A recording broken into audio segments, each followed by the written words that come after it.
నమస్కారం. N times కి స్వాగతం. హెడ్లైన్స్ చూద్దాం. నేడు రాప్తాడుకు వైసీపీ అధినేత. రాప్తాడులో సిద్ధం సభ ఏర్పాట్లు పూర్తి.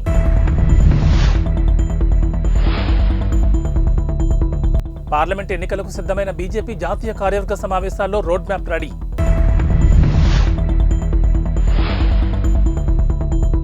వనదేవతల జాతరకు పోటెత్తుతున్న భక్తులు. ప్రత్యేక బస్సులు, స్పెషల్ ట్రైన్స్ సౌకర్యం.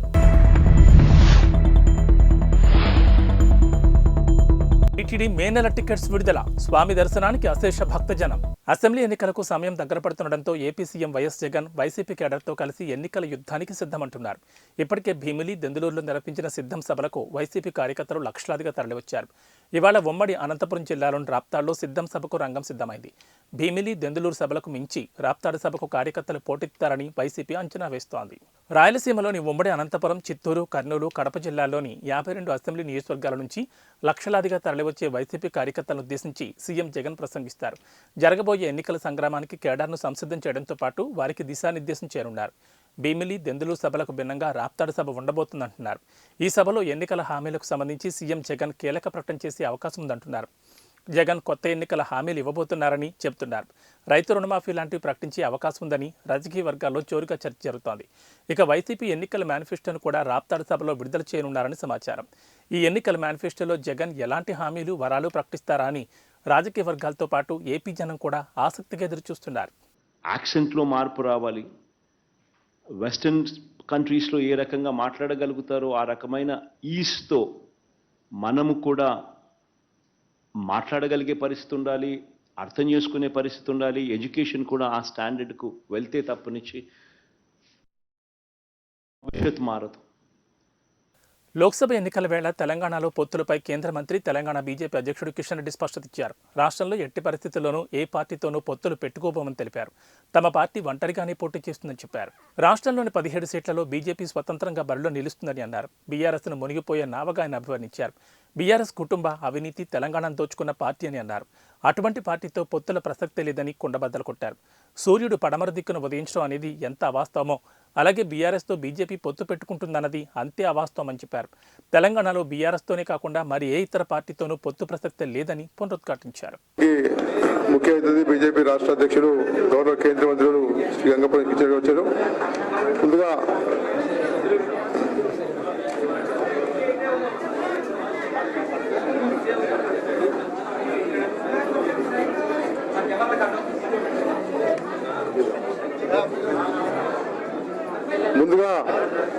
ఈరోజు బీజేపీలో చేరిపోతున్నటువంటి శ్రీ వెల్లాల రామ్మోహన్ రావుని వేదిక మీదకి వచ్చేసి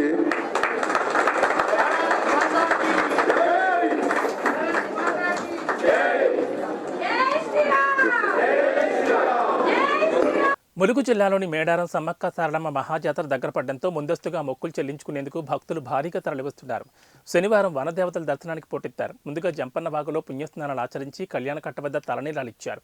ఎత్తు బంగారంతో క్యూలైన్లలో గద్దెల వద్దకు చేరుకుని వనదేవతలకు సారె, బెల్లం సమర్పించారు. ప్రభుత్వ సలహాదారు హర్కర వేణుగోపాలరావు వనదేవతలు దర్శించుకున్నారు. ఎత్తు, బెల్లం, సారే సమర్పించి మొక్కులు చెల్లించుకున్నారు. ఆలయ సంప్రదాయం ప్రకారం ఎండోమెంట్ అధికారులు ఆయనకు స్వాగతం పలికి పట్టు వస్త్రాలు సమర్పించారు. భక్తుల తాకిడి ఎక్కువగా ఉండడంతో అధికారులు జంపన్న వాగులోని ట్యాప్లన్నింటికీ నీటి సప్లై ఇచ్చారు. జిల్లా పంచాయతీ అధికారి వెంకయ్య ఆధ్వర్యంలో పారిశుద్ధ్య పనులు నిరంతరం కొనసాగుతున్నాయి. ఎండోమెంట్ అధికారులు భక్తుల కోసం క్యూలైన్లలో చలువ పందులు ఏర్పాటు చేశారు. మేడారం జాతర నేపథ్యంలో ఆర్టీసీ అధికారులు ఆదివారం నుంచి స్పెషల్ బస్సులు అందుబాటులో ఉంచుతున్నారు. హనుమకొండ, జనగామ డిపోల్లో ప్రత్యేకంగా బస్ స్టాప్లు ఏర్పాటు చేశారు. వరంగల్ రైల్వే స్టేషన్ ఎదురుగా ఉన్న న్యూ బస్ స్టేషన్ నుంచి మేడారానికి 430 స్పెషల్ సర్వీసులు నడుపుతున్నట్లు హనుమకొండ ఆర్టీసీ వెల్లడించింది. మేడారం జాతరకు 6000 ప్రత్యేక బస్సులు తెలంగాణ ఆర్టీసీ నడుపుతోంది. అటు కేంద్ర ప్రభుత్వం మేడారం జాతర కోసం 30 ప్రత్యేక రైళ్ల సదుపాయం కల్పించింది. మేడారాన్ని మొత్తం 8 జోన్లుగా అధికారులు విభజించి పారిశుద్ధ్య కార్యక్రమాలు నిర్వహిస్తున్నారు.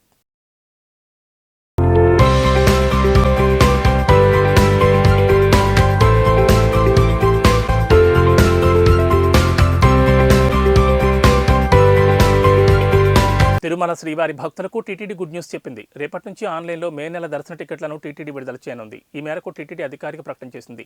రేపు ఉదయం 10 గంటల నుంచి ఈ నెల 21 ఉదయం 10 గంటలకు ఆర్జిత సేవలకు లక్కీ టిప్ విధానంలో పొందడానికి రిజిస్ట్రేషన్ చేయించుకోవాలని టీటీడీ వెల్లడించింది. ఇక 21న మధ్యాహ్నం 12 గంటల నుంచి 23 వరకు మధ్యాహ్నం 12 గంటల వరకు లక్కీ టిప్ విధానంలో టికెట్లు పొందిన భక్తులు వాటిని ఆన్లైన్ విధానంలో పేమెంట్ చేసి టికెట్లు పొందేందుకు గడువు ఉంటుందన్నారు.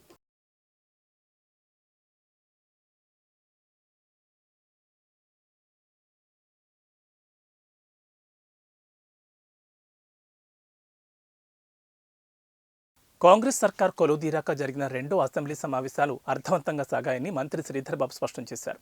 2 కీలక తీర్మానాలతో పాటు చాలా అంశాలపై ప్రజలకు స్పష్టత ఇచ్చామని పేర్కొన్నారు. బాధ్యత గల ప్రతిపక్ష నాయకుడు సభకు రాకపోవడం విడ్డూరమన్న మంత్రి నల్గొండ సభలో రాజకీయాలు చేశారంటూ ఆక్షేపించారు. మేడిగడ్డ కుంగినందుకు బాధ్యత వహిస్తూ రాష్ట్ర ప్రజలకు కేసీఆర్ క్షమాపణ చెప్పాలన్నారు. సమావేశాలు 45 గంటల 32 నిమిషాల పాటు సాగాయి. 64 మంది ఎమ్మెల్యేలు శూన్య గంటలో వివిధ అంశాలపై మాట్లాడే అవకాశం దక్కింది.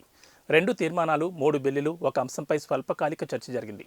సమావేశాల్లో సుదీర్ఘంగా కాళేశ్వరం ప్రాజెక్టు, మేడిగడ్డ కుంగుబాటు, గత ప్రభుత్వ హయాంలో అవినీతి, అక్రమాలు, కృష్ణా జలాల వాటాలు, రాష్ట్రానికి జరిగిన అన్యాయం, కులగణన తీర్మానం వంటి అంశాలపై సభలో సుదీర్ఘంగా చర్చించారు.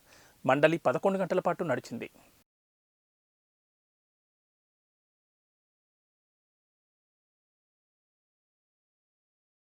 వాలంటీర్లకు వ్యతిరేకంగా అనుచిత వ్యాఖ్యలు చేశారని, రాష్ట్ర ప్రభుత్వ ప్రతిష్టకు భంగం కలిగించారనే ఆరోపణలతో గుంటూరు న్యాయస్థానంలో జనసేన అధినేత పవన్ కళ్యాణ్పై క్రిమినల్ కేసు నమోదైంది. ఈ మేరకు రాష్ట్ర ప్రభుత్వం దాఖలు చేసిన పిటిషన్ను కోర్టు విచారణకు స్వీకరించింది. ఐపీసీ సెక్షన్ 499, 500 కింద పవన్పై క్రిమినల్ కేసు నమోదు చేశారు. కేసు విచారణను 4వ అదనపు జిల్లా కోర్టుకు బదిలీ చేస్తూ జిల్లా ప్రధాన కోర్టు నిర్ణయం తీసుకుంది. కాగా ఈ కేసులో పవన్ కళ్యాణ్ మార్చి 25న విచారణకు హాజరు కావాలంటూ 4వ అదనపు జిల్లా కోర్టు న్యాయమూర్తి శరత్ బాబు నోటీసులు జారీ చేశారు. గత ఏడాది జూలై 9న ఏలూరులో వారాహయాత్రలో పవన్ కళ్యాణ్ చేసిన వ్యాఖ్యలపై ప్రభుత్వం ఈ కేసు పెట్టింది. వాలంటీర్లపై పవన్ కళ్యాణ్ చేసిన అనుచిత వ్యాఖ్యలు పత్రికలు, ప్రసార మాధ్యమాల్లో ప్రసారమయ్యాయని ప్రభుత్వం ఆ పిటిషన్లో పేర్కొంది. పవన్ వ్యాఖ్యలు వాలంటీర్ల మనోధైర్యాన్ని దెబ్బతీయడమే కాకుండా ప్రభుత్వంపైన బురద జల్లేలా ఉన్నాయని ప్రభుత్వం అభ్యంతరం తెలిపింది. పవన్పై చర్యలు తీసుకోవాలని ఫిర్యాదులో కోరింది. తాడికొండ మండలం కంతెరు చెందిన వాలంటీర్ బి పవన్ కుమార్తో పాటు కొందరు వాలంటీర్లు ఇచ్చిన వాంగ్మూలం ఆధారంగా పవన్పై కేసు దాఖలు చేస్తున్నట్లు పబ్లిక్ ప్రాసిక్యూటర్ ఫిర్యాదులో తెలిపారు. కాగా పవన్ కళ్యాణ్పై చర్యలు చేపట్టేందుకు గత ఏడాది జూలై 20న రాష్ట్ర ప్రభుత్వం నోటీసులు ఇచ్చింది. కాగా గత ఏడాది జూలై 9న ఏలూరులో వారాహయాత్రలో వాలంటీర్ల వ్యవస్థ ద్వారా ప్రతి కుటుంబంలో ప్రతి ఒక్కరి సమాచారం సేకరిస్తున్నారని, ఒంటరి మహిళలను కనిపెట్టి కొందరు సంఘ విద్రోహ శక్తుల ద్వారా వలపని కిడ్నాప్ చేస్తున్నారని పవన్ ఆరోపించారు. ఈ వ్యవహారంలో కొంతమంది వైసీపీ పెద్దల పాత్ర ఉందని కేంద్ర నిఘా వర్గాలు తనకు చెప్పాయని పవన్ తెలిపారు. దీంతో ప్రభుత్వ ప్రతిష్టకు భంగం కలుగుతుందని కేసు ఫైల్ చేశారు.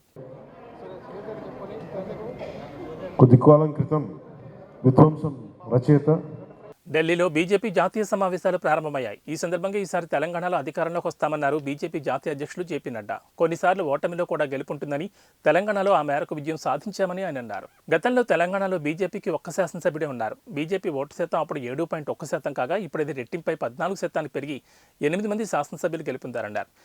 తెలంగాణలో ఈసారి వదిలిపెట్టేది లేదని, తెలంగాణలో కూడా ఈసారి ప్రభుత్వం ఏర్పాటు చేస్తామన్నారు జేపీ నడ్డా. అందుకు సన్నద్ధమవుతున్నామని, మోడీ నాయకత్వానికి ప్రజలు మద్దతు ఇవ్వడం వల్లనే అన్ని రాష్ట్రాల్లో ఇంతటి గొప్ప ఫలితాలు రావడానికి కారణమన్నారు జేపీ నడ్డా. प्रदेश के हमारे गृह मंत्री, स्टेट होम मिनिस्टर भाई हर्ष सांघवी जी, हमारे संसद में मेरे साथी और महामंत्री. పార్లమెంట్ ఎన్నికల నేపథ్యంలో తెలంగాణలో అధికారుల బదిలీల ప్రక్రియ కొనసాగుతోంది. ఇప్పటికే ఐఏఎస్, ఐపీఎస్లతో పాటు వివిధ శాఖల్లోని పలువురు అధికారులను ట్రాన్స్ఫర్ చేయగా తాజాగా పోలీస్ డిపార్ట్మెంట్లో మరోసారి పెద్ద ఎత్తున బదిలీలు జరిగాయి. రాష్ట్ర వ్యాప్తంగా ఇవాళ 62 మంది డీఎస్పీలను ప్రభుత్వం బదిలీ చేసింది. డీజీ ఆఫీసులో వెయిటింగ్లో ఉన్న డీఎస్పీలందరికీ ప్రభుత్వం పోస్టింగ్ ఇచ్చింది. తాజా బదిలీలతో తెలంగాణలో ఇప్పటివరకు 300 మంది డీఎస్పీలు ట్రాన్స్ఫర్ అయ్యారు. డీఎస్పీలతో పాటుగా హైదరాబాద్ పలువురు ఏసీపీలను సైతం బదిలీ చేసింది. ఈ మేరకు హోంశాఖ కార్యదర్శి ఉత్తర్వులు జారీ చేశారు. రేవంత్ సర్కార్ సంచలన నిర్ణయాలు తీసుకుంటోంది. రాష్ట్రంలో కాంగ్రెస్ ప్రభుత్వం వచ్చినప్పటి నుంచి రూల్స్ అన్ని మారిపోతున్నాయి. ఇక హైదరాబాద్ ట్రాఫిక్ పై రేవంత్ రెడ్డి ప్రత్యేక దృష్టి సారించారు.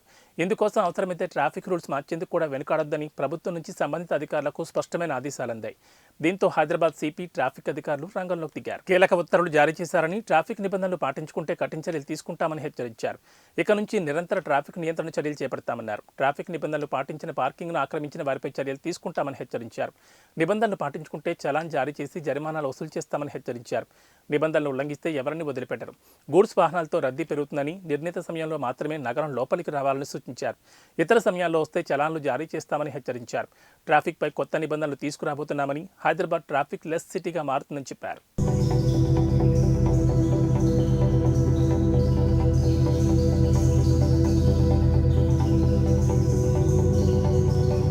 నాంపల్లి ఎగ్జిబిషన్ మైదానంలో కొనసాగుతున్న అఖిల భారత పారిశ్రామిక ప్రదర్శన ఇవాళతో ముగియనుంది. శనివారం నాటికి సందర్శకుల సంఖ్య దాదాపు 20 లక్షలు దాటింది. నాంపల్లి ఎగ్జిబిషన్ మైదానంలో దాదాపు 2400 వరకు స్టాళ్లతో ప్రతి ఏటా జనవరి 1 నుంచి ఫిబ్రవరి 15 వరకు ఎగ్జిబిషన్ నిర్వహిస్తారు. ఈసారి స్టాల్ హోల్డర్స్ విజ్ఞప్తి మేరకు నుమాయిష్ను 3 రోజులు పెంచుతున్నట్లు ఎగ్జిబిషన్ సొసైటీ అధ్యక్షుడు మంత్రి డి శ్రీధరప్ప ప్రకటించారు. దీంతో 18వ తేదీన నుమాయిష్ ముగియనుంది. ఇక అఖిల భారత పారిశ్రామిక ప్రదర్శన ముగింపు ఉత్సవాలను ఘనంగా నిర్వహించారు. నుమాయిష్కు సహకరించిన అధికారులు, స్టాల్స్ నిర్వాహకులు, ఎగ్జిబిషన్ సొసైటీ ఆధ్వర్యంలో కొనసాగుతున్న విద్యా సంస్థల్లో ఉత్తమ ప్రతిభ కనబరిచిన విద్యార్థులకు గోల్డ్ మెడల్, ప్రశంసా పత్రాలు, బహుమతులను ప్రదానం చేశారు.